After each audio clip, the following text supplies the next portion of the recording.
character that's been seen by villagers, and he looks very lifelike. And he also speaks to them by saying, "Here I am, old Moses. I likes to drop in from time to time."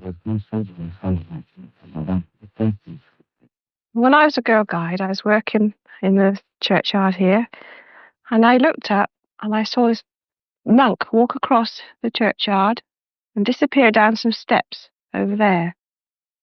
So later on that day, I went back to the stable yard and I told the boss I'd seen this monk in the churchyard. And he said, well, asked me what he was wearing. I said, he had this black robe on, but he appeared to be cut off at the legs. Why do you think that was? Well, he said that I'd seen the Black Abbot, and years ago the ground was lower, and since then it's been built up with the graves and the topsoil. So perhaps I was seeing him from a different time.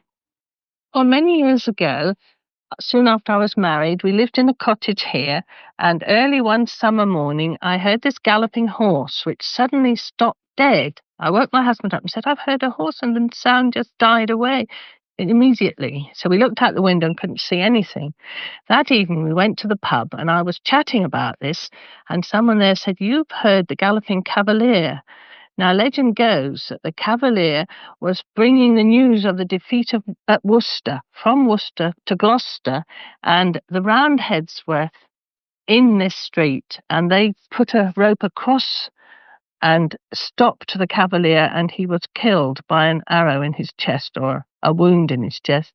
And in 1906, when they were doing up the road, a skeleton was found in underneath the road of a man with a wound in his chest. Now, I didn't know this story. About 18 months ago, I was walking up this wooded path with my friend, and there was an old chap following us. And he looked sort of normal, sort of fitted into the area, sort of rural clothing, cap, looked about 50. And he was carrying a walking staff in his hand. And he got very close to us.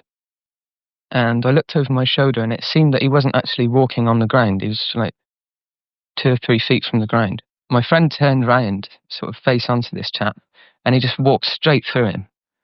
And my friend sort of collapsed on the ground. I thought, oh great, what's going on here?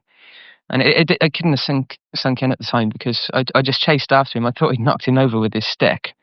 And I got to the top of the path, and he just disappeared in front of me, completely vanished. I understand your friend was completely knocked out, Matthew. Is that right? He was absolutely unconscious for about 30 seconds.